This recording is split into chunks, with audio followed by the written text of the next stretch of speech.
All right. Well, thank you for coming and joining my strategic foresight workshop. I want to introduce who's in the room because you guys are all very special to me, and I'm very excited to have you. So I'll start at my top, Marcus Armstrong, who is one of the amazing leaders in Waxahachie. He's been former chairman of the Waxahachie Chamber of Commerce and is one of our amazing bank vice presidents that takes care of our community.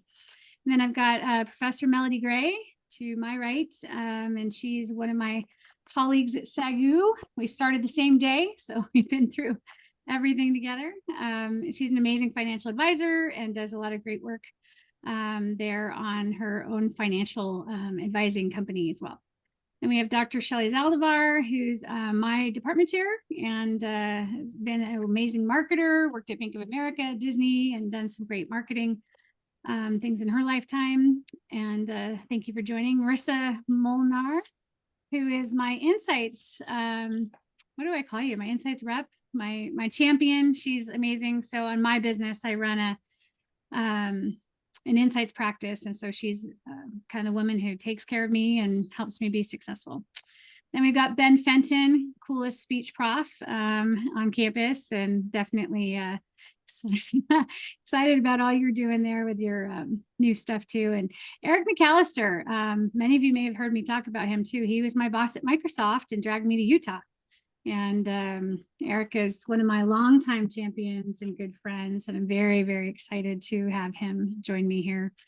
Roger Valsey, my pastor from the Bay Area in California, and a great man who has created a multi-million dollar foundation called CityServe in the Bay Area as well, and done a lot of great city transformation work. Then we have Dr. Terrence Espinoza, who is also a colleague, but he was my professor in my master's program for theology and kicked my butt in hermeneutics and everything else, but really appreciate him.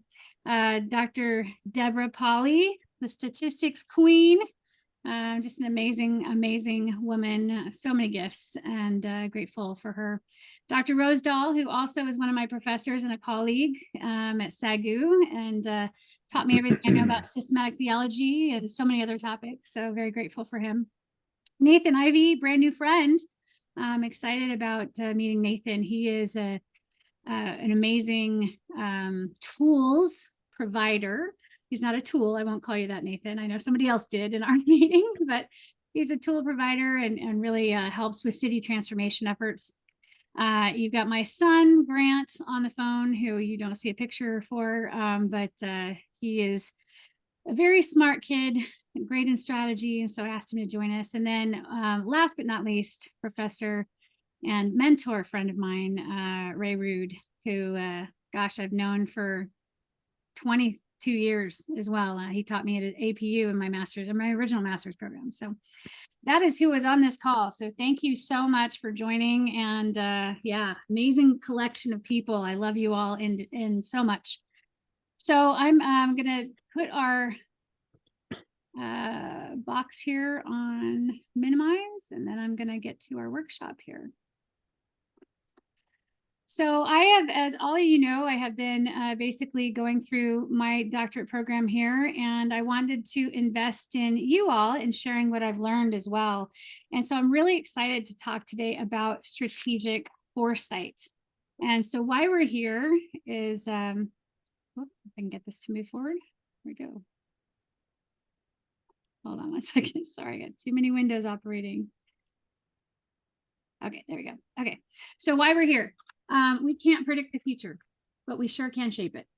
And so what I'm excited about is to really talk about this whole concept of foresight, which really is a human skill. You know, we think about the Lord. He saw the world. He created it.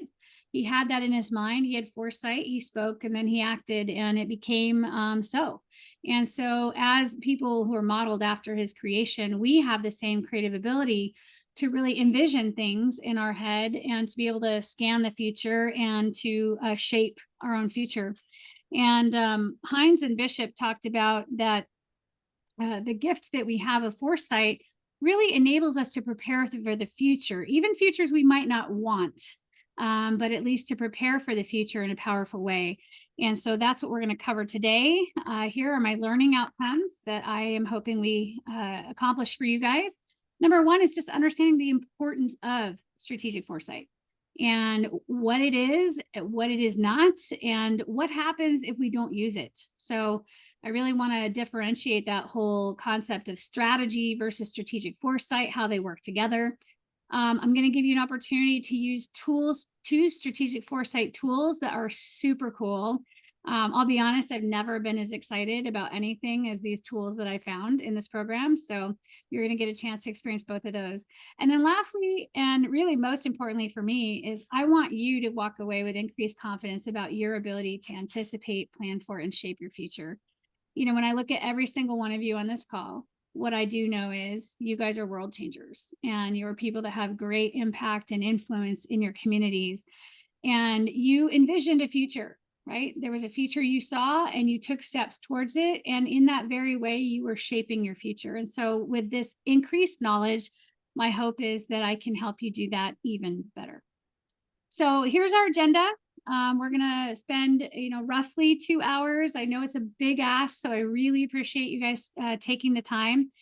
But I will tell you, the power is going to be in this collective, and the people that are here, the people that contribute ideas. I've got some information to share with you, but the majority of what we're going to do is what we call a futures wheel activity, where we're actually going to look at a domain and discuss all the impacts that are coming there. So before we get too far, let's start with kind of a fun activity.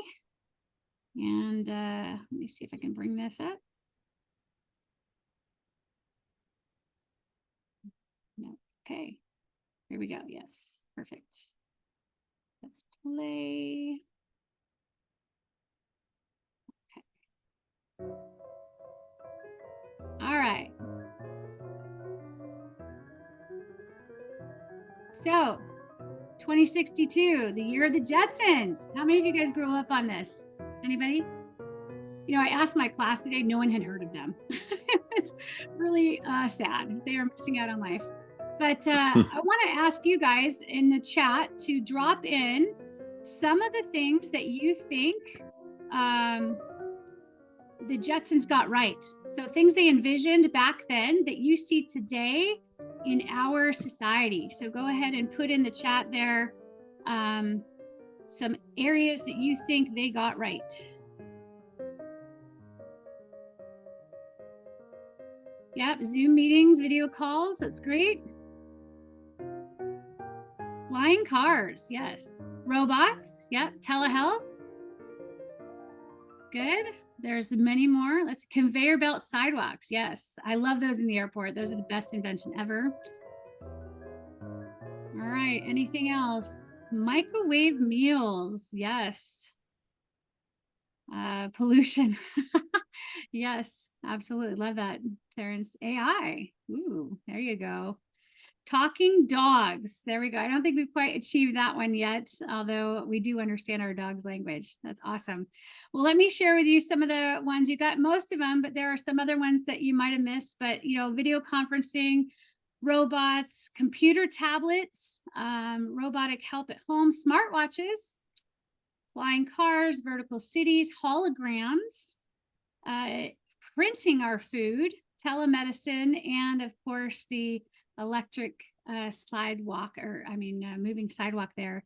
That was always my favorite part of the Jetsons, was when Astro got off and poor George was, left there running around. But just a fun activity to look at some things that are in the future. I also want to welcome Dennis Bachman and Jameson Doherty, who were able to join us as well. Thank you guys for coming. We've just got started, so you haven't missed too much there. All right, so that was fun, but let's talk about what strategic foresight really is and the future. And so when we think about the future, there's really three things. We can anticipate it, we frame it, and we shape it. And so when we anticipate the future, many people often think that the future is really status quo plus. And if that were true, we would have heard about the great horse manure crisis of 1892. And many of you have probably not heard about the Great Horse Manure Crisis of 1892, but in 1892, the city of New York happened to have over 100,000 horses who produced 2 tons of manure a day. And at that rate, one of the people, it would be a Deb Polly that was really good at numbers, figured out that they would be buried in 3 feet or 3-story tall building of manure if they didn't figure out what to do with the manure. So they started on many different strategies to get rid of the manure. But what happened? What happened that eliminated this crisis? Anyone know? Go ahead and jump on. Anyone? Automobiles. Yes, automobiles. So here they thought that their future was basically not going to be very good because it would be a horse manure crisis. But they did not look for the trends on the horizon that the automobile would completely change the trajectory of their future. So when we look at anticipating the future, we're really looking for signs of change. We're scanning the horizon and trying to understand what is going on that will actually change our future, and not assuming that it will be status quo plus, but really looking at the drivers of change and trends that are out there. Now, these trends can be seen anytime and in micro quantities. One of the things I've learned to do in this class is actually to go out on Google and even just set my parameters for research for the last 90 days. And it shows me trends that are going on in the industry that I was choosing, or the domain I was choosing. I'm happy to show you how to do that. If you don't know, it's a great way to keep up on trends for the future. But we also have to frame it. The future is a big place, right? But we have to frame it and think about what is the domain that we actually are concerned with. Now, some of us on this call are concerned with city transformation, some concerned with education, some might be concerned with community and contributions or the banking future. But we have to look at the areas of uncertainty in each of those domains. So for instance, in education, we could look at technology and how that is driving changes in education. And we could look at rising costs or a generation that does not like debt. Both of those areas of uncertainty are going to affect how many people come into higher education in the future. And what this is all about is actually planning for alternative futures. Not saying this is the future that will be, but if these two areas of uncertainty happen, then this will be a probable future. And if these other 2 areas will, then that will be a probable future. So it's really learning to shape our future by understanding the areas of uncertainty in the domain that we're looking at. And then lastly, what is our preferred outcome? So what's the future we want? When I first came to SAGU, I was required to get my doctorate as a part of coming here. I had just changed from corporate America into teaching, so I put that off a couple of years just to figure out how to be a teacher. And then God told me to go get a master's degree in theology, which thankfully to Dr. Espinoza and Dr. Rosedal, I was able to do well. And then he opened the door for my doctorate. And just even opening the door for my doctorate and choosing the school I did has actually shaped or impacted my future, because strategic foresight was not something I even thought about 7 years ago when I came to SAGU. So it shows you that by shaping your future, just putting forward a destination and making a choice, taking action actually begins to shape what we do. So let's dig down a little bit deeper. Now, I use this analogy of a telescope. How many of you, when you were little kids, kind of like to hang out and look at the stars with a telescope? I know that was always my favorite thing to do. And what it basically did was bring the future near us, right? Because the light out there is billions of years away, but we had to know what we were focused on, and we were able to amplify what we were seeing.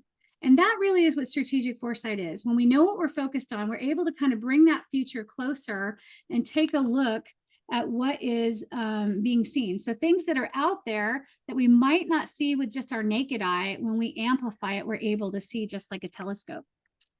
But let's use this little video just to give you a brief understanding of strategic foresight. And I will click off here for a second, get our video. Great. It wants to play for me. Okay.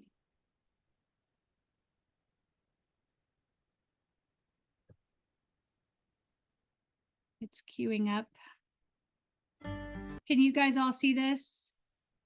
Yes, perfect. Actually, technology worked. It's amazing. All right, here we go.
Yeah, that video was obviously created for the European Parliamentary Organization, but it does a great job of really highlighting a few key things. Number one is focusing more on the long term.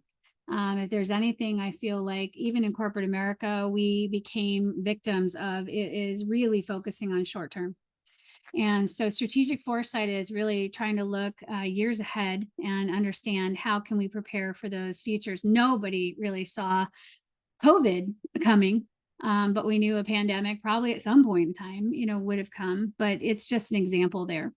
So let's go ahead and move forward and get into just some practical examples of this. So the way strategic foresight works is awareness, right? My mom lives in Florida. And so I joke with her, I will never come see her on her birthday in September because every time I have come out to see her in September, there's a hurricane.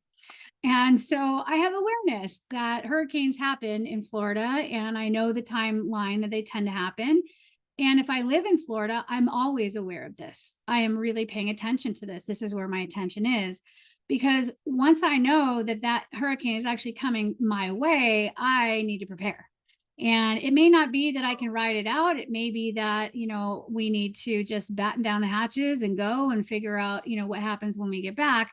But awareness allows us to prepare. So we need to be aware, we need to prepare. And then lastly, we can mitigate some of the damage. May not be able to mitigate all of it, but just by being aware and preparing, we're able to mitigate some of the damage. Now, if we don't leverage this information, what happens is we get disasters. And the goal is to avoid that. And sometimes there's no avoiding the disaster. Sometimes it will just happen. But the goal of strategic foresight is to help us gain more awareness and preparedness so that we can mitigate futures that we don't want and avoid disasters.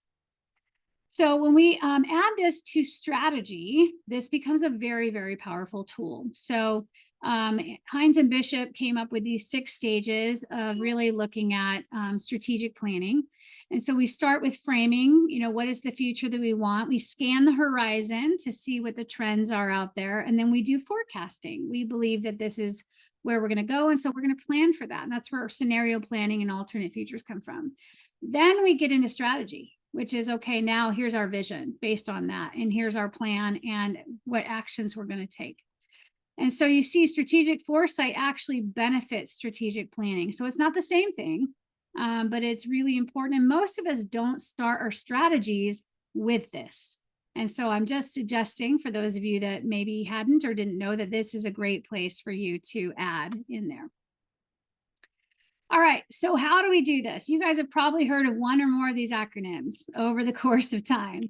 When you look at PEST, it really talks about political, economic, social, and technical changes. Then they added the environment to that and called it STEEP. They replaced political with regulatory, and they called it STEER. Our textbook that I teach from in our strategy class calls it PESTLE, where we have both the economic and the environment there, but instead of regulations, we're looking at legal. And then SLEPT is another one where they take out the environment there and put back the political.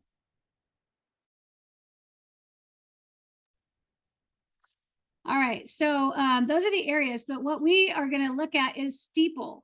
And this is actually the framework that my professor at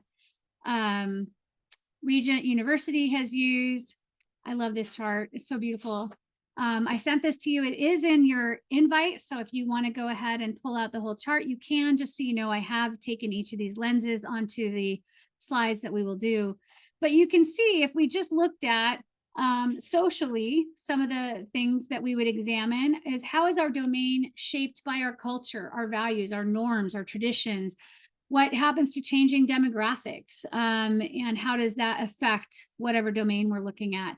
Attitudes towards school and work and family in a society, roles, gender roles, society roles, those have continued to change. Or if I look at environment, which is a very big one right now, right? Everyone's talking about carbon footprint. How do we minimize that?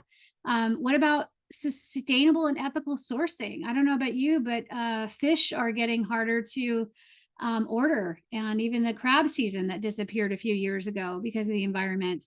So this is just a chart that allows us to go frame by frame in a particular area in order to capture more of those changes or those micro trends that are out there. Now, we could add another S at the end to put spiritual on here, and really what are the prevailing areas there. That is something I've thought about as well in this. So when we use the steeple chart, what it allows us to do is become future smart. And so James Canton is a futurist. He wrote this amazing book. It actually has blown me away, but he wrote this in 2015. It's called Future Smart, and it is about managing the game-changing trends that will transform your world. Now, I will say he got a lot of it right.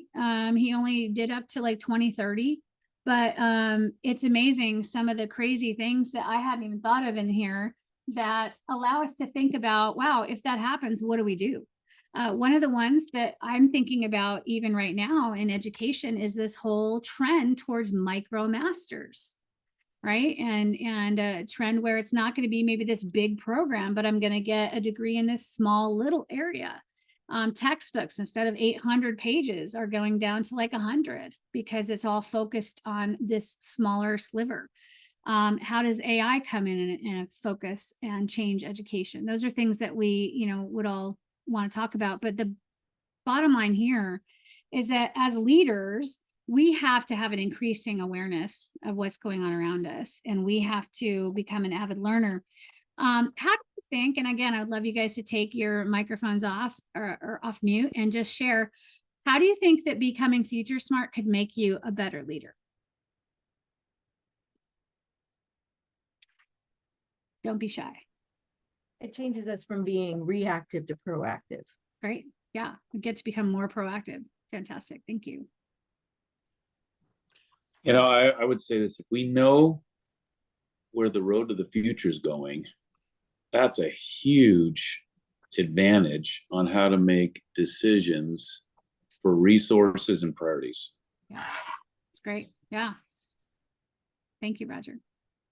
Other thoughts? I think not only in terms of being proactive, I certainly agree with that. I also think that there's an element of being able to create the future that we still want to have. And I think you can't do that unless you have the future in sight and you're doing the planning. But much of the future that was envisioned 20 years ago that was created were by companies or organizations or leaders who wanted to create and had the resources to actually create either products or services or experiences for people. So I think it's critical to be able to continue to use that, not to bound us, but to inform us in terms of what we also still want to be able to create. And hopefully that's something that will provide light and goodness in our lives. Thank you. Two more.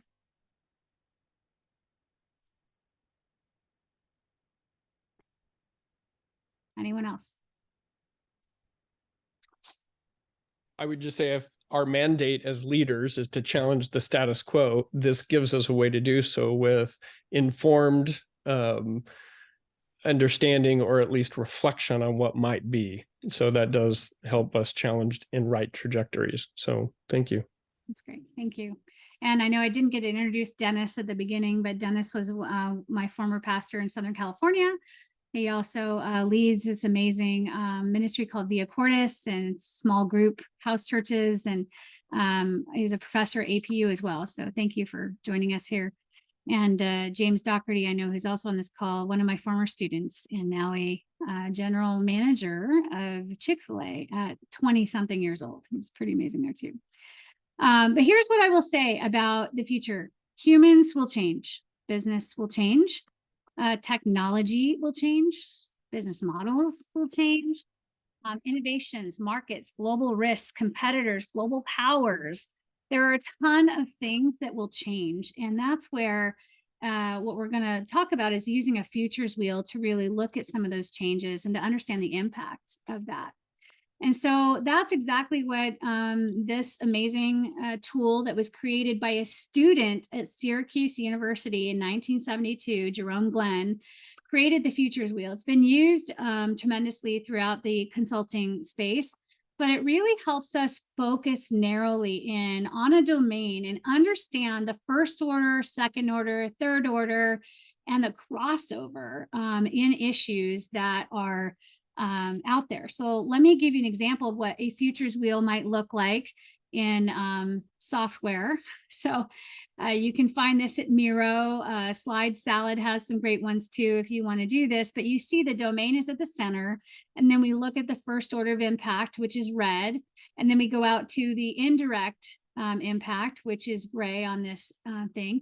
And you'll notice that as we get into the indirect impact, they cross over. There's a lot of different crossovers there. And so let me walk us through how we're going to integrate this now, this futures wheel, with Steeple that we talked about just a minute ago. And so what we do is we're going to put the domain in the center, and we are going to spend time. Unfortunately, we will not get through all of these lenses, but we're going to pick a few on our topic, and we're going to go through what are the social impacts, the economic impacts, the legal impacts. I'll let you guide where we want to go. But the goal is that we will leverage Steeple in order to focus us on the first order impacts and second order impacts in those areas. And so this is kind of a neat thing where futures wheel meets Steeple becomes a very cool way to look at the future and to really track trends and understand the impact of those trends. So let's take an example that all of us know far too well.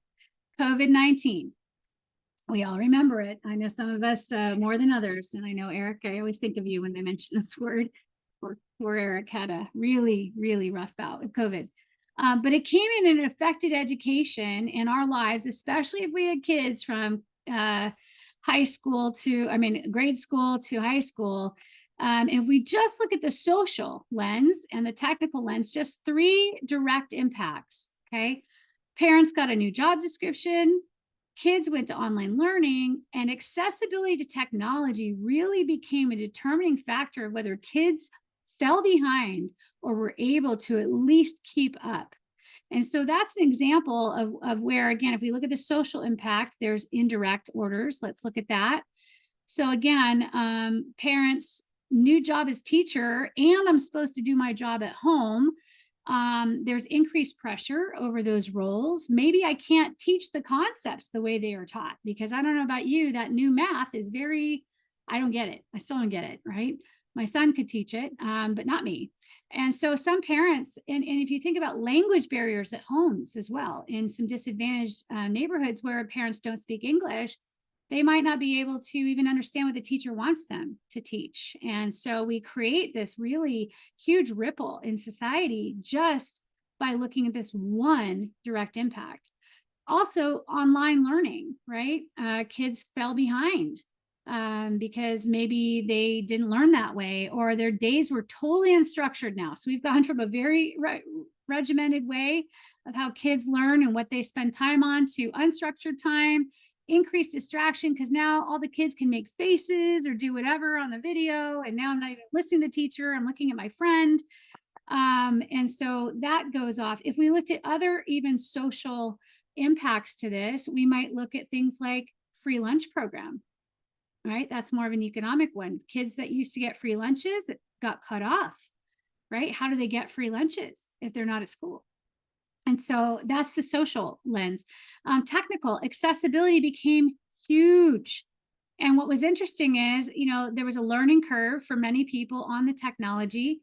Zoom was something I was using as a business leader, but not nearly to the degree it became. Zooming became a thing. Google Classroom, teachers had used it, but had they used it to this level? No, parents hadn't used it. The city's Wi-Fi became overloaded. And if you had no access to computers or Wi-Fi, you were in trouble, right? You were just definitely going to be able to be left behind.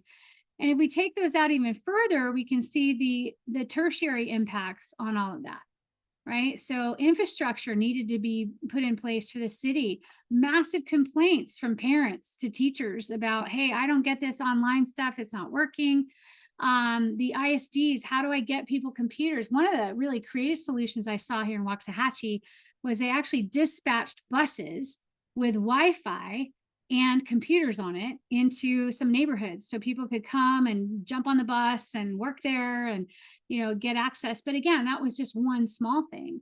We can't even go to our coffee shops to get our Wi-Fi because they were closed. So if you remember all of that, and then if you look down on the social side, right, the kids are falling behind. Learning becomes a chore. Maybe I hate reading now because my mom is making me read too much, or it's just not fun anymore. And that could have lifelong impacts, right? Mom and dad aren't happy. There's increased pressure at home. I have a friend on the Waxahachie Police Department that said domestic violence went through the roof during COVID because there was just so much pressure on everybody being around at the same time. So you see, that's a great example. Anything you would add in terms of, kind of how you saw this impact on a tertiary or even I don't know what the four would be, fourth order?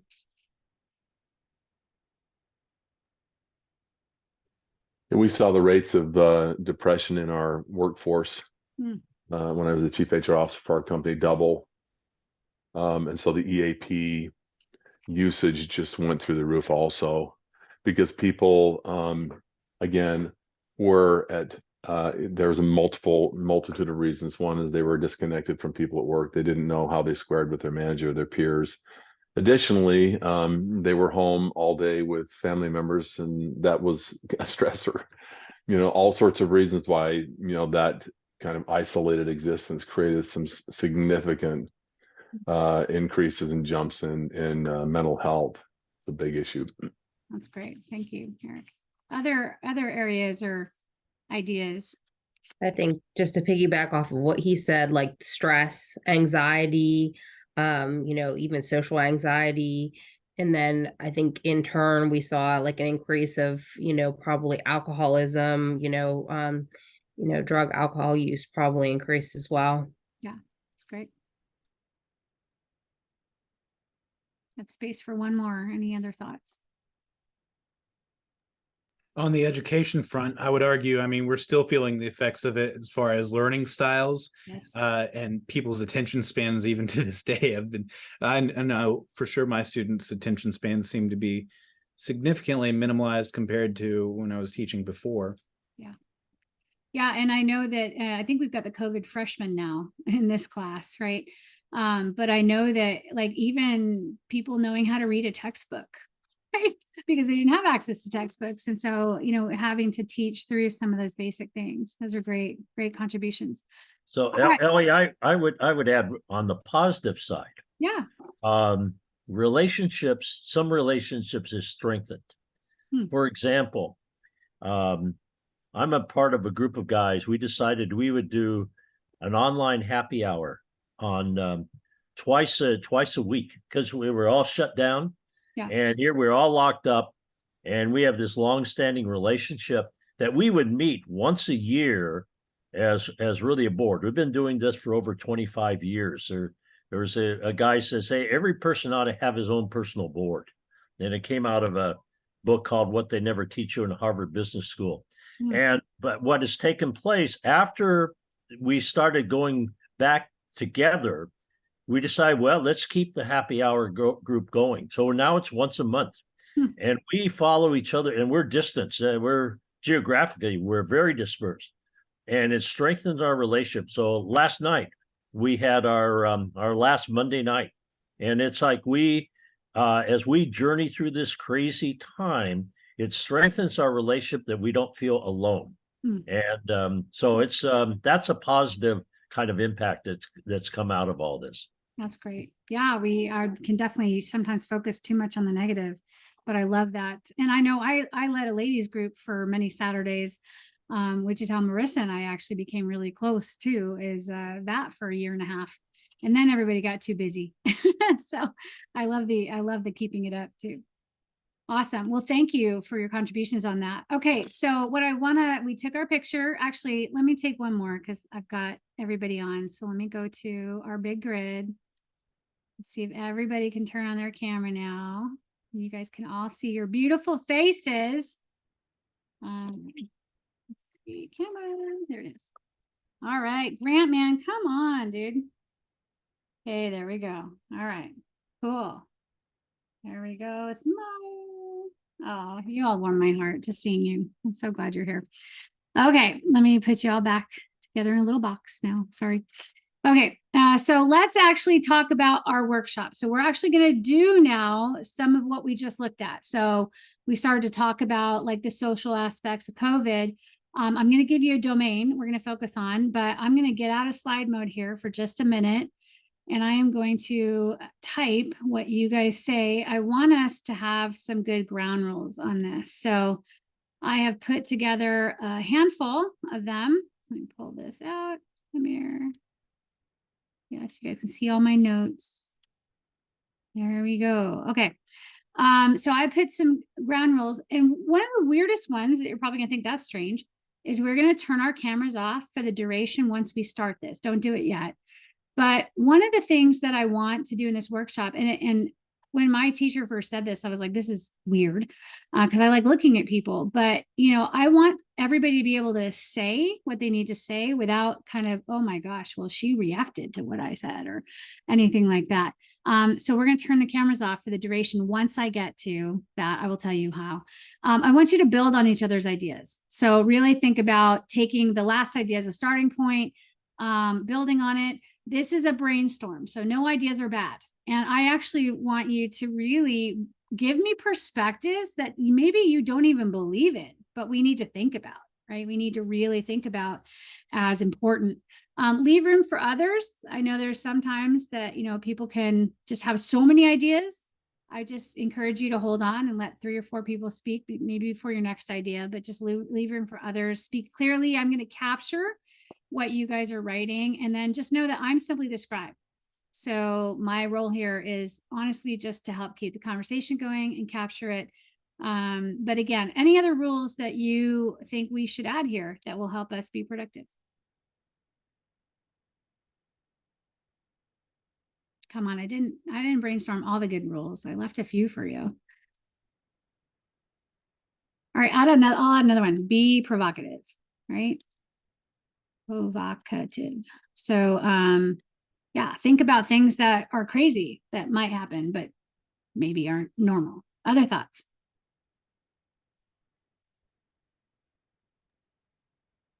I just always think a good rule in brainstorming is there's no bad idea. So I don't know if that. Yep, that's great. Anything else? Yeah, More? quantity is better than quality. Great, thank you.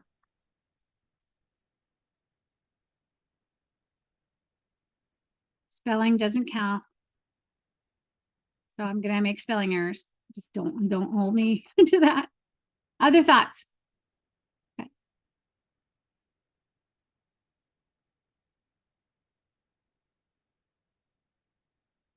Gone. Okay, all right. Well, can we all agree to these rules? Yes? Thumbs up. Cool. All right, so just a reminder, we're going to use Steeple to kind of dig in, and I'm going to let you choose which domain we decide to go into. We can jump around, and what I'm going to do is we'll work through a lane, and we'll capture as many ideas as we want to, and then we'll move on to another one. Okay. As I said, we will probably not get through all of them because I do want to make sure we leave time for debriefing at the end, but we'll get through a couple of these for sure. So here is our domain topic. How will AI shape society? So it's kind of a big one. I can tell you I've been doing some research in this area. I'm going to give you some highlights before we jump into it. But now that you're thinking about AI and where we're going to go, let me give you an understanding of a couple components of AI, because I think we talk about it like it's one thing, but it is really not. It is really multiple things. So here is a lot of information, but let me just start here with the key components, right? And when we talk about deep learning, this is really teaching computers to process data like a human being would. So that's what deep learning is. And I know my son's taking a certificate in this. So Grant, if I say something wrong or you want to correct me, you're welcome to. Neural network, this is where they're actually linking together computers to mimic kind of brain activity and analyzing tasks by examining examples. Natural language processing, we see where they're recognizing patterns of speech. And you see a great use of this in the chatbots. If you've ever done any customer service stuff lately, chatbots are using the NLP. Computer visioning. Now, this is one of the interesting ones, and it is really analyzing digital images. So when you see facial recognition technology or things like that, that's computer visioning. Cognitive computing, which is mimicking human behavior to solve problems using algorithms. So one of the things my son just recently made me aware of is this great website. You can write it down if you want, called moralmachine.net. And it's actually, I put my students through it yesterday in our legal class. It is helping autonomous driving cars make decisions on who dies, basically, in a crash. Do you move ahead and kill the pedestrians? Do you allow the people in the car to die? And I don't put it, it's morbid, yes, but it is interesting because someday there are autonomous driving cars that will make decisions. And how will they make those decisions? They need to understand how human beings think about some of this stuff. And then machine learning, which really is using algorithms to recognize data patterns. So that's really the pathway to AI overall. Here's what I will say, though. When we look at Next Move Strategy Consulting in July of 2023, July 26, did a survey and realized that the annual revenue for 2023 alone for AI products is nearly $200 billion. And by 2030, just 7 years, that is going to be $2 trillion. That's a 9x growth. Just in the next 7 years, a 37.3 growth rate. That's huge. Now, what's interesting though is that McKinsey actually went out, or sorry, not McKinsey, Axios went out and asked 18 to 21-year-olds how they felt about generative AI. And you'll see 62% were concerned or greatly concerned, and only 7% were really excited about generative AI. So it is an interesting thing to say that this is definitely shaping our future quickly. So I took my last assignment here in this class was to put together a list of 90-day trends. So what is happening in the AI industry? And so I have a whole workshop on this. I'm not going to go through all of it, but I will give you the high level on each of them. So the top 5 trends, according to the last 90 days of the research that I did, number 1 is knowledge engineering. So it's really about engineering know-how, enhancing human capabilities and intelligence, human health, predictive analysis, digital immortality. Now, this is an interesting one that has 2 sides to the coin. One is very, very noble. You look at Steven Spielberg has actually funded an initiative down at USC to interview World War II vets and surviving Holocaust victims so their history can live and be captured in museums with holograms. It's kind of cool. On the other side, digital twins, right? Creating this whole idea that you have a digital twin and it could represent you in different places. But the most interesting aspect of this one was actually Kim Kardashian's 40th birthday, where Kanye West, her husband, paid money to this developing company, fed them all these home videos, and basically resurrected Robert Kardashian to give his daughter a 40-year-old birthday wish, which had an uncanny physical, speech pattern recognition, knowledge of their childhood, and it was like resurrected there right in the middle of life to give her her 40th birthday wish. So that's an interesting thing. Moving on to 3, always aware, always on. The Internet of Things really shaped this, the ability to do self-repair, reporting. Imagine you are driving electric vehicles in the future and one of the chargers is out. It's able to send a notice that, hey, I need a technician here, or maybe even self-repair. The Nest thermostat, some of you may even have these in your houses, right? Where you can use it on your phone and regulate temperatures. They say in the future that temperatures will be regulated for air quality as well, eventually inside your house, based on how many people are there and what's going on, which is always good when somebody burns the bacon, right? And then it's really going to become an all-encompassing network. There will be nowhere you can go that there is not internet. Like, it will not even be the internet. It will just be life. So that is one. Personalization. Companies are building on this already, the ability to create custom experiences or personalize your needs. When we got a dog and I started buying dog food, oh my goodness, every ad came out of the woodwork that I had a dog. And all because I purchased dog food on Amazon, right? Or I purchased a BarkBox subscription, and then everybody thinks I need everything else. So that's an interesting way to do this. And then lastly, data is the new green. Now, this is very interesting in multiple ways. Number one is they're looking at using data to minimize our carbon footprints. Number two, they're actually working to create seeds that will allow us to be gardeners in our home of whatever produce we want, anytime, any season. And so engineering that where we could have that as well. One of the things that's interesting about AI is it has a huge carbon footprint. So actually using AI to figure out how to reduce its own carbon footprint. But those are some big trends. I'll open any questions or thoughts. I don't want to get too lost in this, but thoughts about these. I mean, many of them are already here.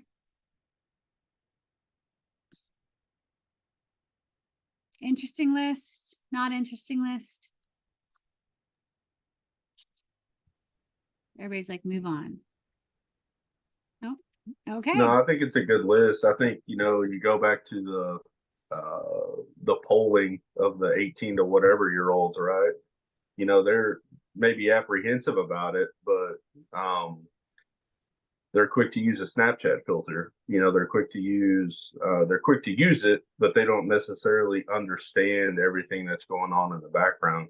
just like people, they didn't know they want the iPhone until the iPhone came out, right? So, it's a pretty slippery slope with AI. You know, everybody grew up with the movies, you know, Terminator and Skynet and everything else. So I think that's what makes us and our generation a little bit more apprehensive about it, because we don't necessarily understand it yet.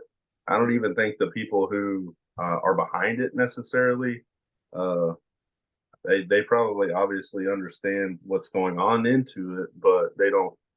There's a lot of different futures there, you know, like you talk about. So Yeah. that's kind of my input on it. Yeah, and you took my big thing, which was Terminator, The Matrix, AI, like, you know, iRobot. I mean, we are fearful of AI because of some of those things. But here's the interesting thing: Mark Andreessen, who is an investor, venture capitalist out in Silicon Valley, he says AI will save the world and it will change our world, and it will actually allow every one of us. And I told my class today, as I ran through some of this with them, they may be the first generation that lives to be over 100, period, because, you know, health is going to be so good in the future. I mean, imagine being able to print your medication at your house and not even having to go to Walgreens, right? You've got, it comes straight over. So many things can be helpful, but yeah, it's definitely mostly, I think, feared right now. I think if we can learn from the past too and realize that with technology, there's always an abundance of both positive and negatives. Yeah. And if we can be smart enough to embrace all of the positives and be wise enough to learn from the past to try to mitigate and minimize the negatives that happen. If we don't, then I think we'll love the positives, but we may be overwhelmed with the challenges. Yeah, that's good. Good point. Any other thoughts? I will note, so following Mr. McAllister's statement there's actually a great little heuristic designed by Marshall McLuhan called McLuhan's tetrad. And it says that any new technology will always give something, take something away. It will call back to a previous technology, and it will have, you know, if taken to an extreme, it will have the reverse effect. But something that I think is so interesting with AI is I really liken it to the introduction of writing into society. And I don't want to get into great detail, but one of the things that Socrates said when, you know, writing was invented, or it was something he's credited to, is that, oh, you know, this new drug, is what he says, is going to produce forgetfulness in the mind of our students. You know, they're externalizing their knowledge that's no longer internal to us, right? We are externalizing our knowledge. And what he said is this will allow the dead to speak.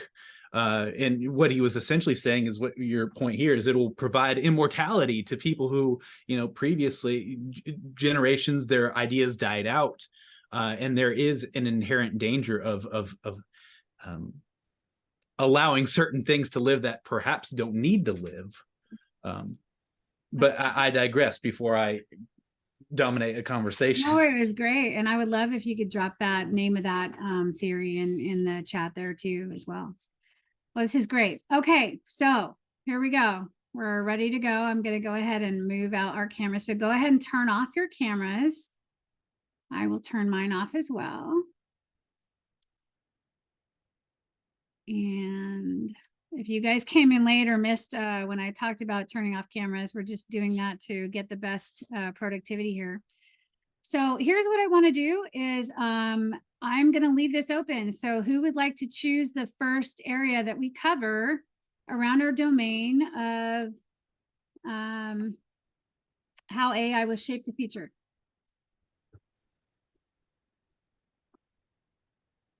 Somebody pick one.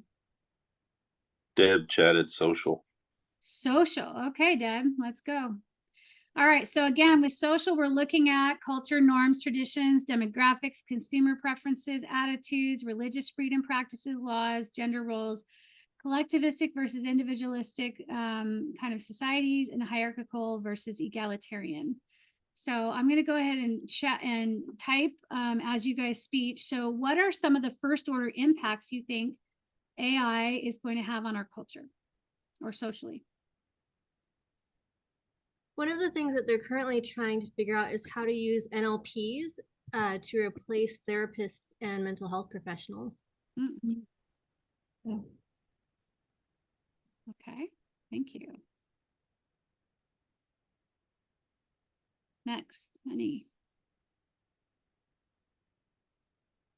I think there's the fear of false personas becoming real and replacing real human interaction.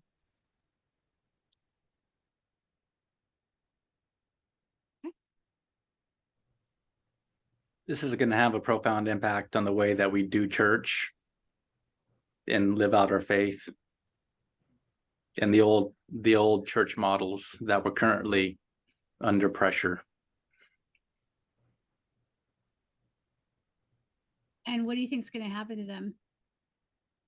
Well, depending on how we engineer it, I think actually it could be really good for our faith journeys. But I fear a lot of faith leaders will be fearful and leave it behind.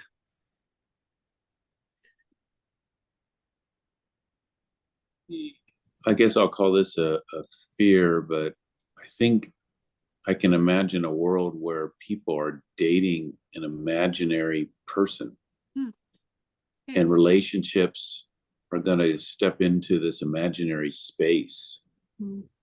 And people will love the fantasy more than the real. If you've seen the movie Her with Joaquin Phoenix, that's already a thing. It reminds me of Blade Runner. It makes prejudice worse because they're learning off of human texts and they pick up on our tendencies. And if they're coded for efficacy over ethics, response of any sort will justify the worst impulses. And then because it's a robot, it pretends to be objective, which just spirals with oppression. Can you say that last part again? Because it's a robot, we'll think it's objective. It's just code. It's encoded in a prejudiced way. It's going to make prejudices worse because you can't point to a person anymore. You have to point to an allegedly objective robot who learned on human speech patterns and responses. Great, thank you. It could proliferate the acceleration of social truth. Can you say a little bit more about that, Eric? So what's happening now is truth as a social construct is whatever people want it to be. And so you can create a truth that's your version of either history or how the world is working. And we already see instances where AI is generating fake truths. And people will believe, I forget who said, people will believe whatever they're presented with enough. And if that becomes, if these algorithms become automated and skewed towards a certain bent, then, you may have an issue where people believe a relevant truth versus absolute truths. We call that wiki truth. Wiki truth. There you go. Love that. What about to credit the person? No, I mean, one of the things you said, if a person's presented with a specific truth long enough, they'll believe it. I'm sure he didn't originate it, but Noam Chomsky is probably the biggest voice of that particular opinion. I don't know if I spelled that right, but Why? Chomsky, why? Okay, perfect. All right. All right. What about gender roles or religious practices, freedoms? I heard just kind of a tidbit. I heard there was a pastor as a kind of just to get people in the door or, watch the live stream was going to say, hey, this next sermon, the AI is going to do.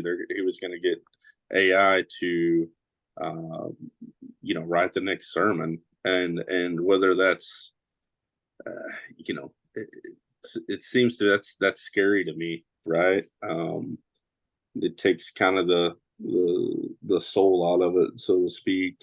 I don't know kind of how you really word that, but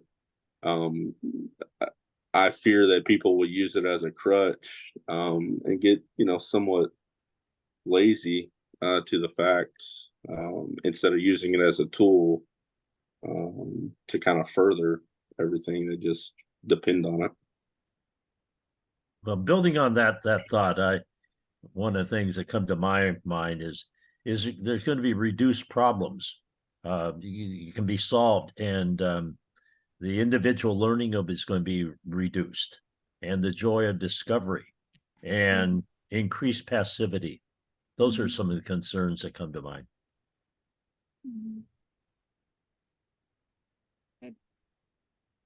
I have a concern that people's ability to create will go down because I think they're going to get lazy and let the AI think and create for them. That's good. I think let me propose the opposite of that as well. Is it will perhaps jump over barriers. We already see that with a lot of writing and film has been done through AI, and so it might jumpstart the process of some creative outlets. Where if I'm not particularly good script writer, but I'm a good director or producer, maybe I can circumvent some of the initial startup costs or the startup problems that I might encounter. Yeah, I agree with that. The way that I view that is, as long as we can use it as a means towards an end that we still control as humans, I think it's great. But once it becomes the end, then I think we're going to have problems. And for example, with my students in class, I've told them that if they just have their written paper auto-generated, I'm going to know in a second because it'll be very easy to see through. And so if students or others trying to learn just use that as the crutch, and it just creates, whatever paper they need to do, and they don't really do any of the research, yes, I think it's going to be damaging. But wow, if they use it as a means towards an end, look at the amount of research and learning they can do if they're just willing to harness it versus have it go on autopilot, and then they stand back and they don't benefit at all. That's great. What about let's look at maybe demographics, consumer preferences, attitudes towards family. Confronts the issue of whether individuals or corporations are more important. What was the first word you said? It confronts the issue. Confronts. Okay. Whether individuals or corporations are important. With script writing, putting people out of work. With sermon writing, putting people out of work. We can have, like you say, the ends can be wonderful, but the cost is people are cut out of it. Yep. Good. Other thoughts? I could argue that's already going on. Yep. Well, I mean, particularly with the writer's strike, I was using that as an example, but yeah.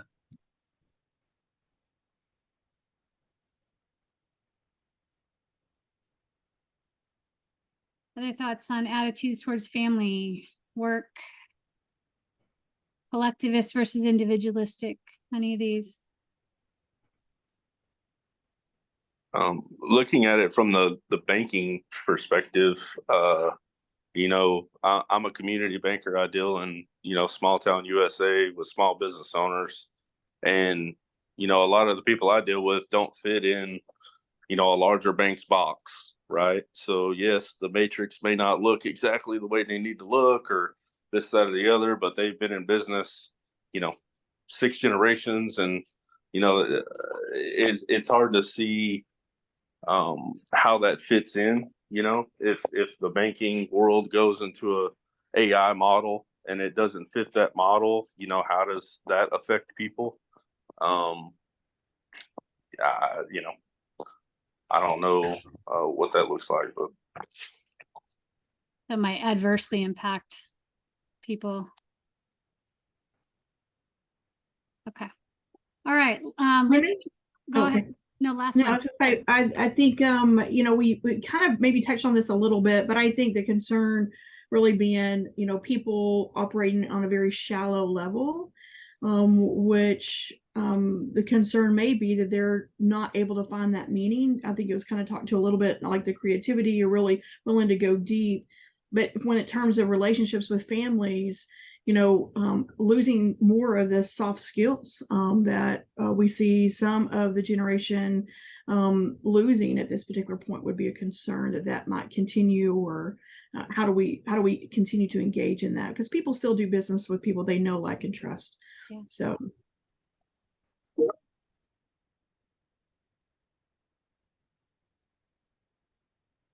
All right. Some of you guys that haven't spoken up, I'd love to hear from you. You're quiet, the younger generation on this phone call. Thank you so much.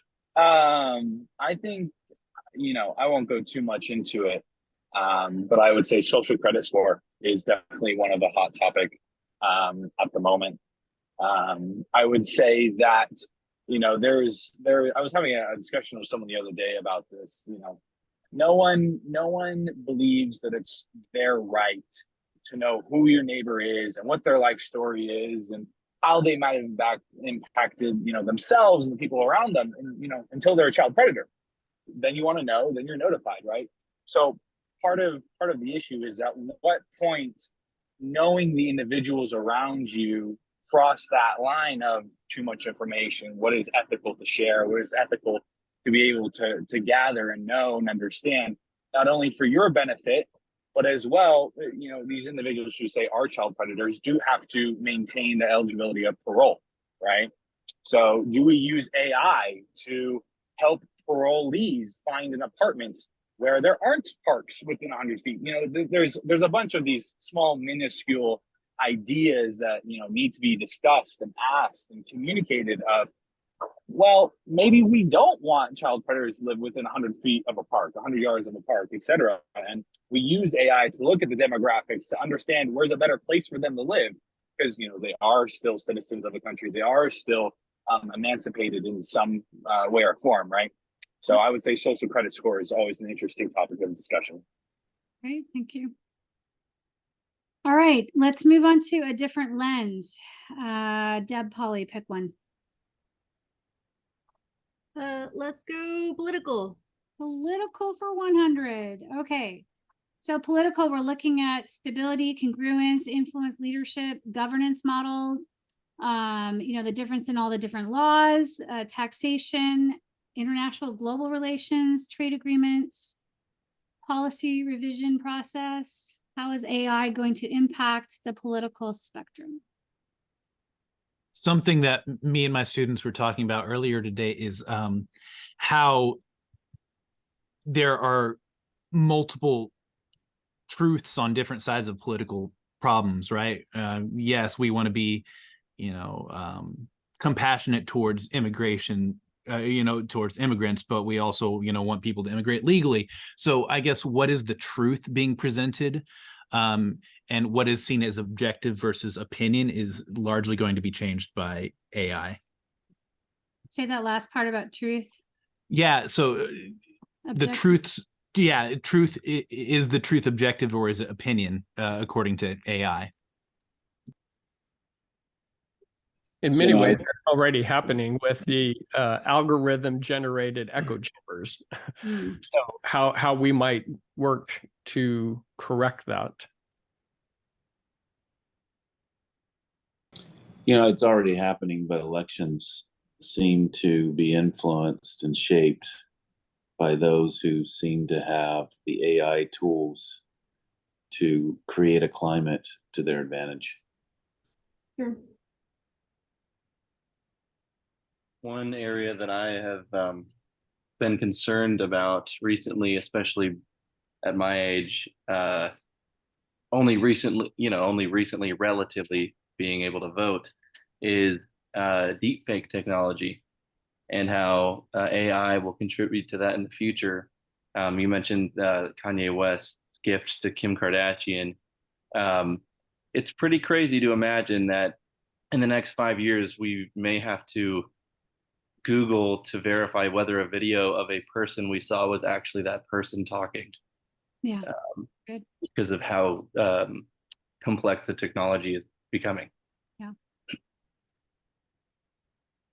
Another angle from the political side is how will this be used in terms of decisions regarding war, and how far, just the means they'll be used, how far will they go, decisions to make on what will be done. And obviously plenty of movies have looked at things like this, but how will this be used from the military standpoint? And I would go further and say that you are getting into the kind of the ethical subdivision there, but even still, what frameworks are, is it utilitarianism? Are we going through like a categorical imperative, or what ethical frameworks would be used in that? Sure.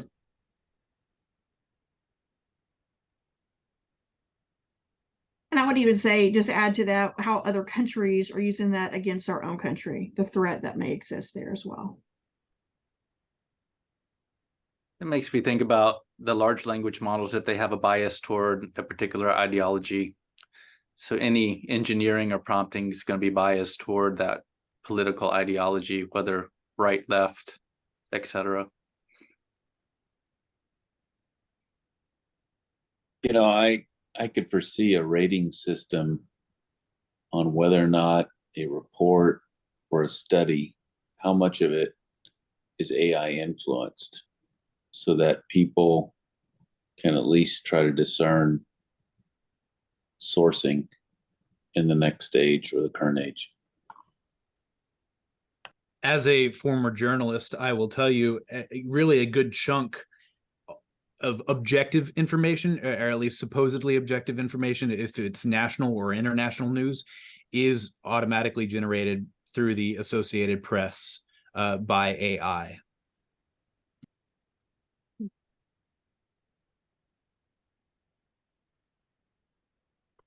What It's about interesting that policies? Or sorry, go ahead.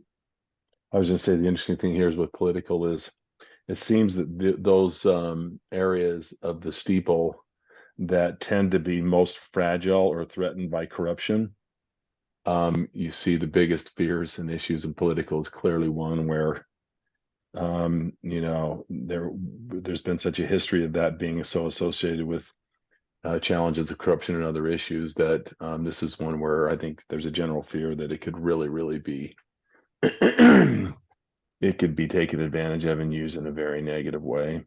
Yeah, it's true.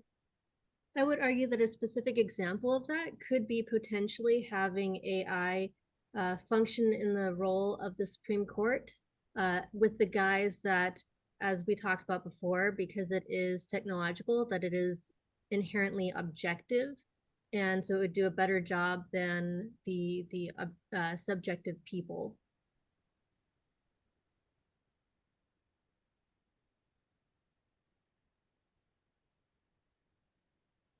That's great. Other things, think about laws or policies or things like that.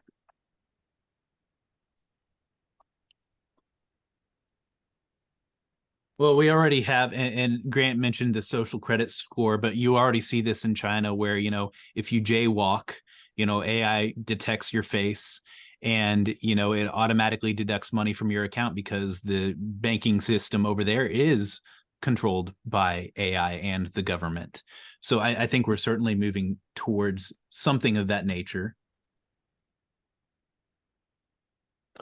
Yeah, the other thing I'd say is even more political polarization could be possible, because we already been having this the last number of years where, depending, and I think you all know this, but if you read a certain news article from a certain online app or site, the algorithms are set in place to feed you more of that. And what happens then is it just becomes a massive overwhelm of only one viewpoint that the algorithms trigger, because it's all ad based. Because if they can get you to watch more articles, they get more they make more money, and it's just money becomes the heart of this. And that's what's been really driving such of the crazy polarization, is these algorithms, and all of this is very smart technology, very AI driven technology. I think could even get even more challenging.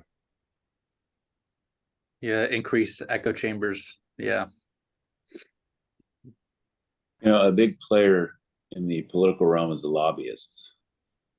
I don't know what to comment on that, but I don't know. My mind goes to negative before positive, but I fear a little bit of what the lobbyists are going to do to use AI to their advantage to just push their agenda through.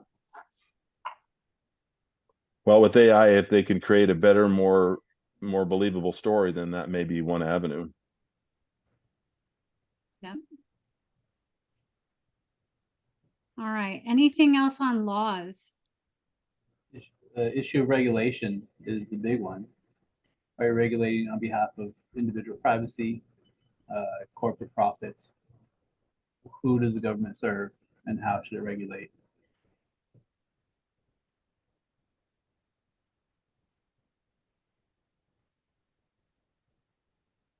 These are good. Anything else?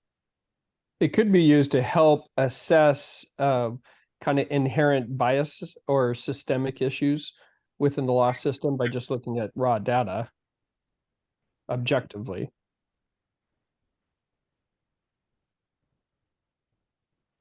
So calling that out.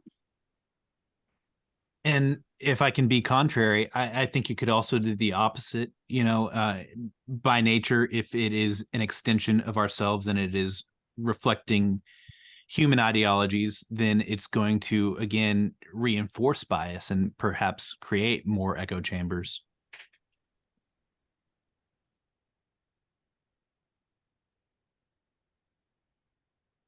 I think another thing that it could do that could, as we've talked about, as with many of these, go in either direction, would be kind of using predictive analysis in order to determine how best to resolve issues like international conflict.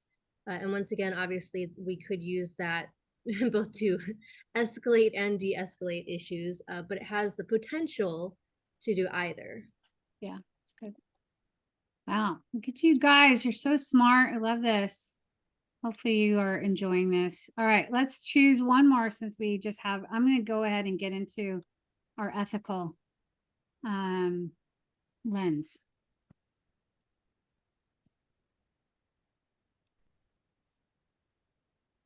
I think one of the things to consider is what we defined as a sentient being. I mean, we're essentially trying to create that. Obviously, we're not. But it does beg the question of, well, when do those begin and end? Yeah, if I could echo on that, one of the big discussions in ethics in the circle is viewing AI as really almost the pinnacle of evolution as we become transhuman. And that's a real issue that is gaining a lot of attention in ethical literature.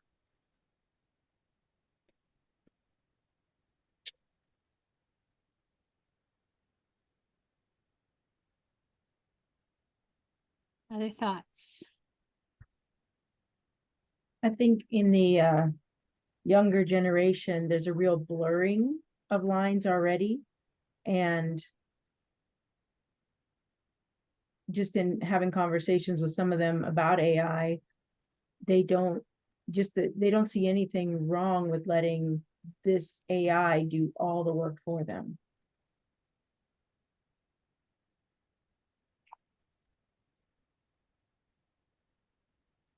Other thoughts? Ethics, codes of interest, codes of conduct, societal values, morals.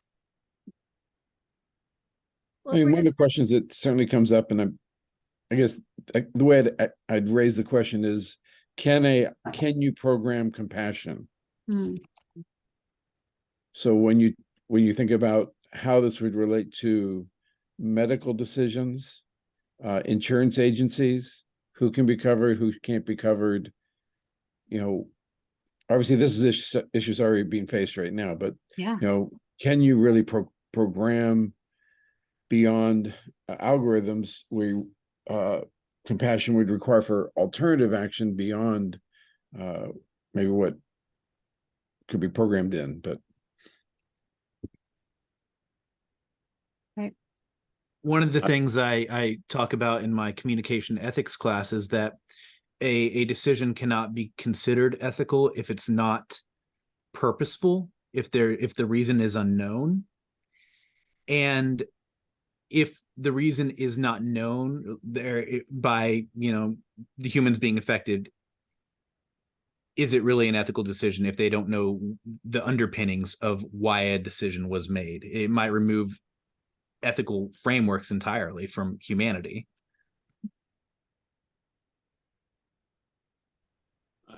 I'm sure somebody coined this term, but I could see an AI euthanasia where machines can collect data, see a trend, determine an outcome, and just say this life isn't worth keeping and make a recommendation.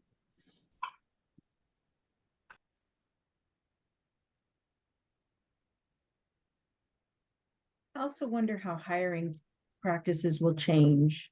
AI will be able to go out and scan the internet and everything that's ever been done and provide back different information than what hiring managers have right now.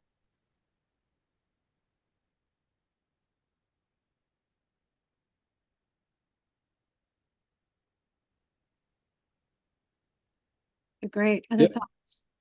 And I Another was thought, and maybe I don't know if it fits here necessarily, but I'll just throw this out as maybe just something to think. Does AI, again, this isn't meant to be totally contrary to everything that could benefit, but does AI somehow presuppose a totally almost materialistic worldview, not recognizing the reality of a spiritual world and a human spirit, a soul? Not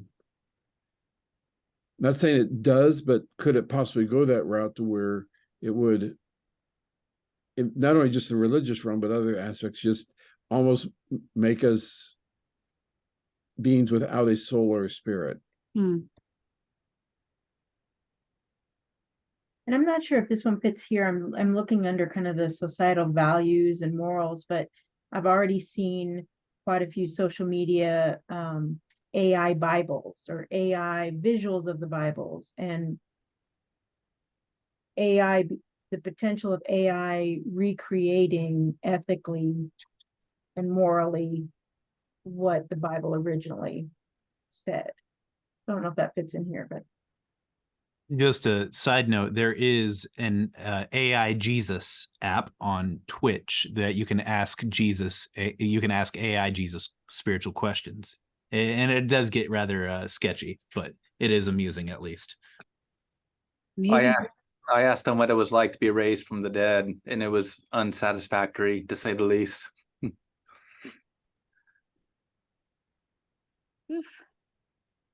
as we think about business practices, I think it's how are workers going to be utilizing AI, either knowingly or unknowingly, to the company in any exposures that could lend itself either from sharing intellectual property unknowingly or knowingly, to creating some gaps in kind of what you expect as far as the workload, or how they're doing that work, right? There's on both sides, right? I think there's definitely some challenges there that have to be considered. I was recently invited to review and ask LGBTQ counterpart to ChatGPT, because ChatGPT, if you ask it any LGBTQ questions, it will not give you any biblical or historical framework of marriage. So it just creates this fascinating, problematic world about which ChatGPT or which realm are you going to go to get your answers.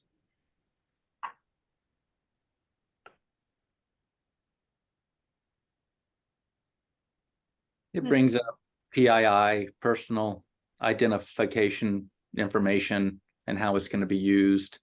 I think too about the business practices, corporations maximizing profit even more exaggeratedly than currently.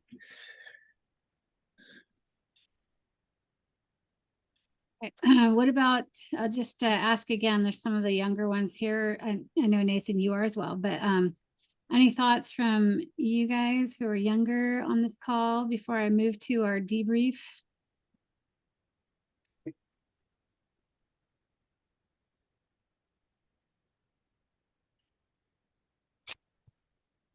I'm in my mid 40s now, so I don't know if I count for younger anymore. Well, I thought you were younger. It's okay. You can be younger. I'm younger in spirit, but man, my body is feeling old. Jameson, Grant, any thoughts?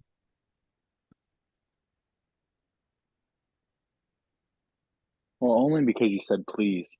Please. You know, thank you. So, you know, what I would say is, if you look at the idea of the Ubermacht and the Superman in general, basically creating an individual better for us after, you know, killing a deity, whether or not it's spiritual or cultural, right? I would say, you know, AI is really no different than, you know, previous attempts at creating that quote unquote Superman, right? You know, I think at the end of the day, the question is, are we trying to create AI to mimic a human, or are we trying to create a robot? I hear words thrown out around about like compassion, bias, etc. And it's, are we trying to teach the robot to be human? Because if we're going to teach the robot to be human, you know, there comes with downsides with that. There comes with negative repercussions. Are we just trying to teach it to give us probability coefficients to whether or not a company will default on a loan? I think it really depends, you know, the ethical implications on where you see AI trending. Are we trying to make it more than a chat bot, right? Are we trying to make it a personal assistant? You know, education, I think, is the next big kind of ethical question for AI, because I do think it will be used over the next 10 years to create lessons plans, to help to foster various videos for children to interact with online. So are we trying to feed, what information are we feeding it is the next question. You know, one of the rules for this talk is, you know, quantity over quality, and for AI it's the exact opposite.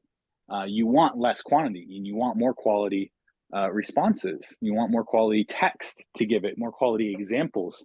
The better quality information you give it, the more likely you are to get the desired outcome, from not only a factual perspective, but also an ethical perspective. Roger had a good point about the AI euthanasia, right? You know, I would argue doctors do very similar things now.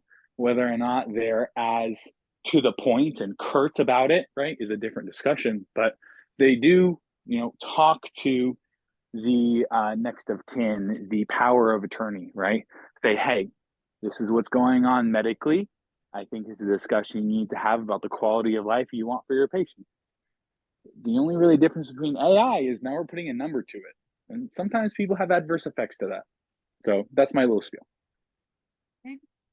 I would like to echo Grant. I really do think that, you know, AI as a tool is an input-output device. The quality that you put in does dictate the quality that you put out.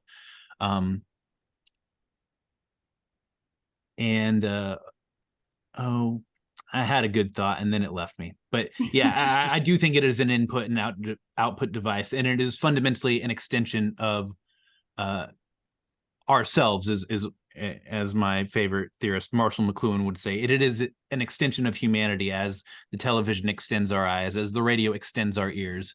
I think we are externalizing our personality. Very good. Well, we will end on that thought. Hopefully you guys like that. And so I'd love to just spend some time debriefing. So tell me what you learned. What did we learn in this activity using the steeple tool with the features wheel? What did we learn?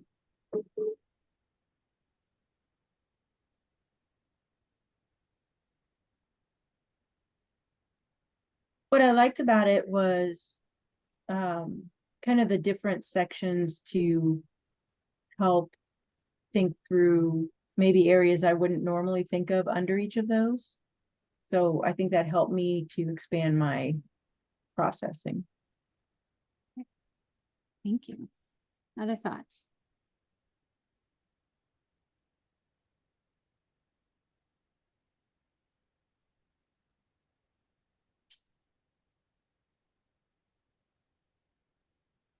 It would be interesting to have AI do the same exercise and see if it came up with the same thing we did, or what would be different about it. That would be interesting.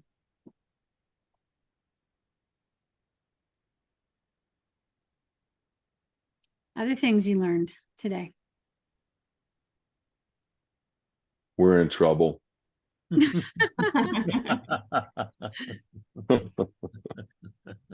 Just joking. Yeah, well, I appreciate the humor. But you know, in order to create, hopefully create or help sustain a really positive future for our children, we have to be aware of all the implications, and this is very helpful for that, right? Yeah. How did what, you? Oh, go ahead. What I learned, I tell you, what I learned are two things. One, what are some of the questions that I need to ask as I listen and participate in this conversation, because it goes back to the purpose of this whole workshop in terms of anticipating the future before it totally arrives, and the choices that we have. So it's itself is a very provocative conversation. Thank you. How did you guys like using the steeple kind of tool to look at the domain? What were the benefits of it? Were there drawbacks? I think it for sure showed the interconnectedness of, you know, each point. You know, obviously we were trying to break it down into individual, you know, sections, but I think a lot of us couldn't help but look at, you know, a particular part of the steeple as, you know, I suppose where we are in our interdisciplinary studies, you know, we're all from different locations. So I think inevitably we're going to frame it how we see it. Yeah. Which is why I loved having so many different people here too, which is good. Other thoughts? I found it to be helpful. It made the exercise more holistic. Great.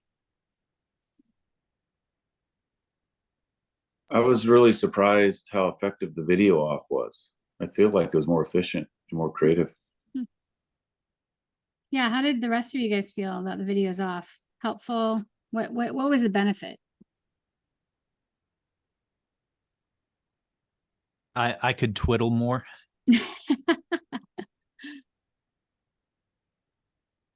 I didn't have to think about how stupid I look when I have my thinking face on. That's great, Deb. Thank you.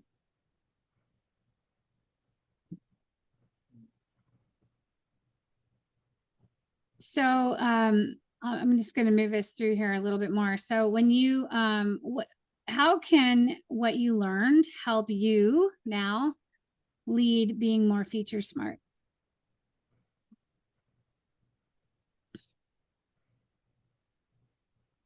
Useful tool to start a discussion, springboard into implication upon implication. That's great.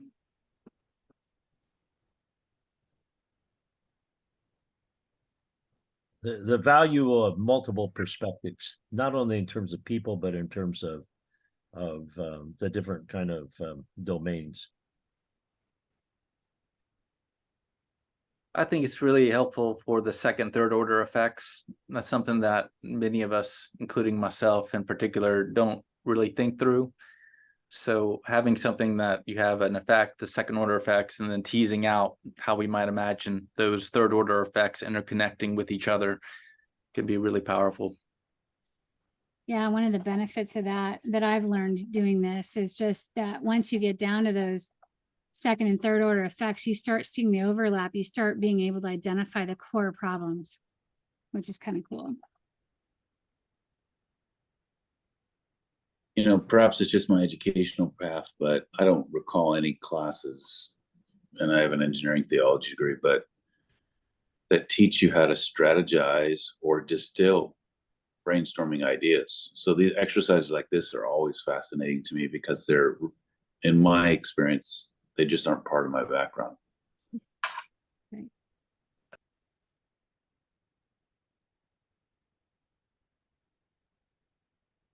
All right, so if I had to ask each of you what your big takeaway was, what was your big takeaway?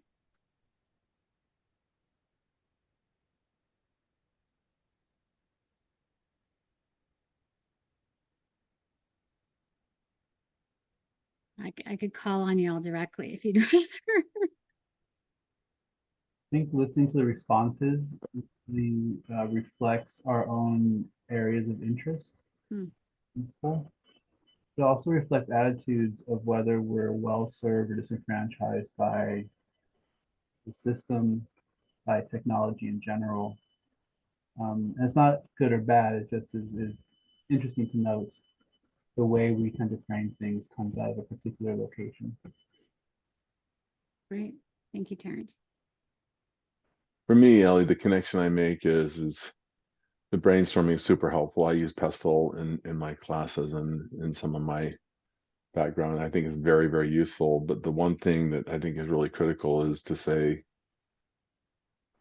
as another part of brainstorming is we have a responsibility and accountability to say, okay, what do we do? What do I do about it? We is an easy one to kind of depersonalize it, but at the end of the day, what do I do about this to try to help contribute to a future that will be a really positive one? So I think that's an important one, which is in addition to just the debriefing and walking away and thinking that was nice, you know, what is my accountability that I need to do to start to help continue to contribute to maximizing the benefits and minimizing the downsides. Great. Thank you, Eric. I'd love to hear from everybody. So jump in, shy people. I'll build on that, in that I look at the conversations I'm having with my one grandson, and what kind of conversation do I have with him about this topic? And so as I look at what my responsibility might be in this area. I appreciate how the framework is adaptable to any topic, anywhere. And it's a tool that you can take with you regardless of your domain. Yeah, this has great opportunity for city transformation and all kinds of other things too. So it's good. And you guys are more than welcome. I gave you that steeple chart, so use it, use it, use it. Deb, Polly, thoughts? Say, as someone whose background is in international psychology, it really helps you kind of dissect specific aspects of society, things that are easy to overlook or dismiss. I think it was a little bit interesting just because it is hard to cleanly dissect any society in these set domains wherein there isn't a lot of overlap. Right. Even when we were creating our list, it was really easy to say, well, I'm not sure if this would be this domain or another domain, just because that's not quite how cleanly society is divided. But for the purposes of using it, I don't think that distinction would ever really matter. So it really does help you make sure, am I covering all my bases? Is it really helping me be a little bit more thorough in how I'm viewing this issue? So I think that was really helpful. Great, thank you. Well, I'll jump in. I actually missed the exercise part because Ellie, you knew that I went to pick up my son, but I think it was Rich, what you just said, how can I have this conversation with my grandson? I actually started having the conversation with my son, and I was asking him what they talk about in school around AI, and he said nothing, but he's a teenager, so he doesn't say much of anything. But to bridge off of that, I wanted to just say thank you because you know, just recently something that the Lord has been brought up for me to work on. This is actually very timely. So I plan on actually using this to kind of help myself brainstorm through kind of what he's put on my heart to do in this season. So I just wanted to say thank you. Oh, you're so welcome. Good. All right. Any last Mr. Bachman or Mr. Doherty? I have a Go ahead. really just a basic takeaway from this, which is it's so great to hear so many people thinking about this. Conversations like this are refreshing because for those like me who think, you know, do we have any idea what this is, you know, what the implications are of this? It's great to sit in a group of 16 individuals who are thinking about this and are reasoning it and working out what it might look like, and that's just great. It creates optimism in me. So Great. Thank you, Jameson. Agreed. And hearing it from alternate perspectives, right? One of the quests I've had of late is seeking to understand and not merely be understood. So really listening to one another, paying attention from various lenses, and then forced to consider from various frameworks is always beneficial. So while there's much overlap, it does help to think from a distinctive lens and to think more thoroughly and broadly as a result. So great exercise. Yeah, great. Thank you. Mr. Gates. Miss Gates. You know, one of my biggest takeaways is, you know, obviously kind of what Jameson said, like it's always good to have a discussion with, you know, individuals who are thinking about the subject and do have various backgrounds, not only, you know, demographically when it comes to, you know, sex, age, religion, etc., but, you know, also different jobs, different sectors that have different takes on this, right? The psychology industry will have a much different take on it than, say, an operational field or religious field, right?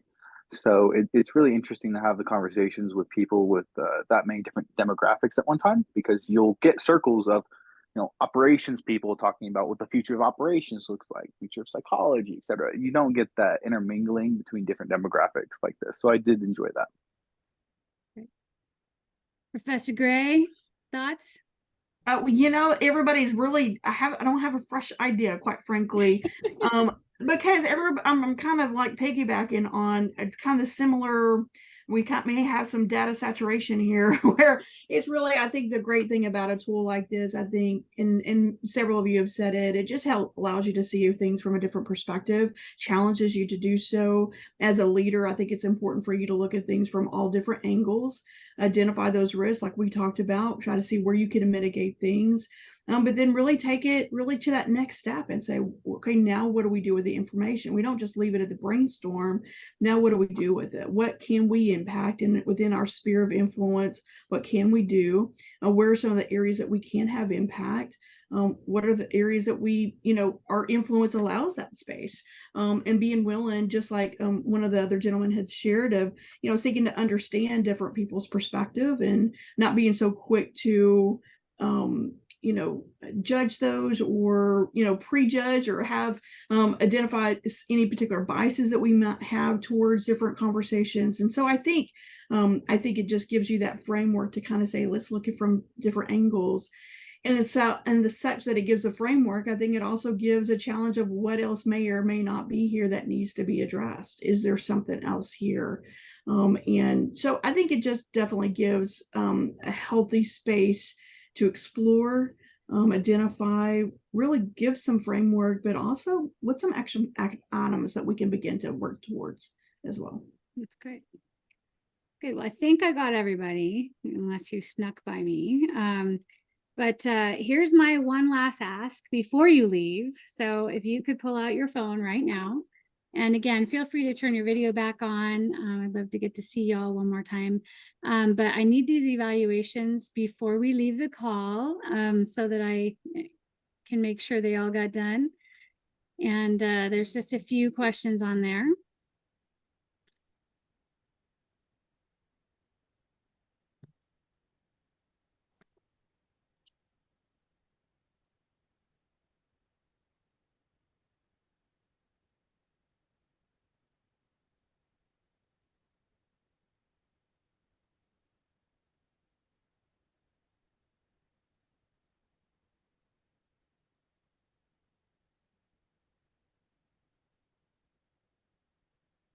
Hopefully everybody got the QR code.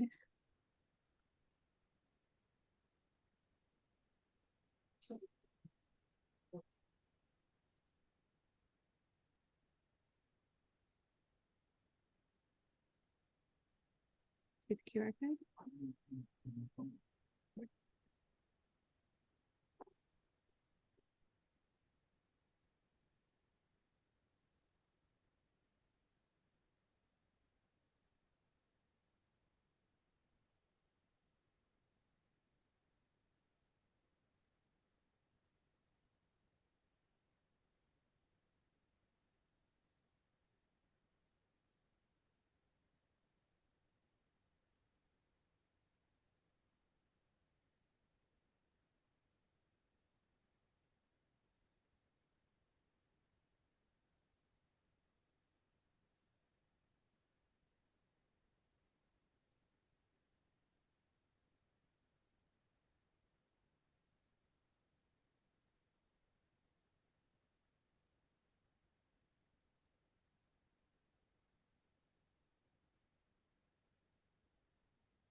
Hey, Ellie, Yes, sir. am I allowed to talk while people are doing evaluations? Yes, you can.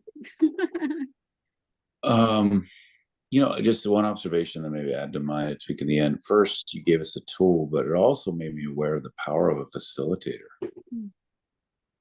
I mean, it's a skill to distill what you just did with us for the last 90 minutes to 120. And I think that skill is going to be absolutely needed in every context in the future. I wrote this in the evaluation, but I would like to learn more how to facilitate as much as how to be a facilitator as much as use the tool. Yeah. Because I think your part in this is instrumental in drawing out and all that. I mean, I kind of gleaned it watching you, but so I'd be happy to sit with you, Roger. Anytime. All right. Well, hopefully you guys are nearly done, or you guys can, finish up. But if you all can turn your cameras back on one more time, I just want to express my heartfelt thanks to each of you. I know time is the most precious thing that we have. And so I hope this wasn't spending time. I hope this was an investment of time for you, that there's a return there for you, and that, you gain something helpful. I am so happy to continue conversations or to, give you guys tools if you want them. But just know that I'm really excited about this new place, this door that God opened for me to really be kind of a strategic futurist. And, Ray, we've had those conversations for 20 something years because I know you're big on strategic futuring, but I just want to pray a blessing over all of you guys before we go, and just thank you again for being in my life. It is a rare instance where I have so many amazing people that have been in contact with me over my life get to work with each other. So I hope you were blessed by the quality of people here on this call. I certainly am. And so many of you I'd love to connect, but I just want to pray a blessing over you guys. And again, thank you. So Father, thank you so much for my friends. God, I thank you for each and every person who took time out of their day to learn more about strategic foresight. And God, I just am struck too with the optimism that we get to shape the future. And so, Lord, let us be faithful with what we have learned. And with this new tool, give us new eyes, God, to see, to be able to anticipate the future, to frame it up, to shape it even more. And God, I just pray blessing. I pray that you would multiply back to each and every one of my friends these hours that they spent with me. And Lord, that they would be able to just get a benefit from that, and that you would make the clock stand still so they could get their projects and their homework and everything else done that they need to, God. I just thank you for that. And I just thank you for the blessing of each and every one of these people. I look at these faces and you know what they each mean to me. So God, I thank you for the convergence of that today. And I'm just so grateful. And God, I just pray you bless them. In Jesus' name, amen. All right, I'm going to start crying if I go any further. So love you all. Thank you so much. I really appreciate it. And have a great evening. Thank Take you. care, It was Ellie. fantastic. All right. God bless you. Thanks, right. Ellie. Great Yeah. job. Thank you. Bye. Bye. Thanks, Ellie. Yeah, thank you. Bye. We love you, Ellie. Thanks so Oh, much. you're the best. Thanks. Bye.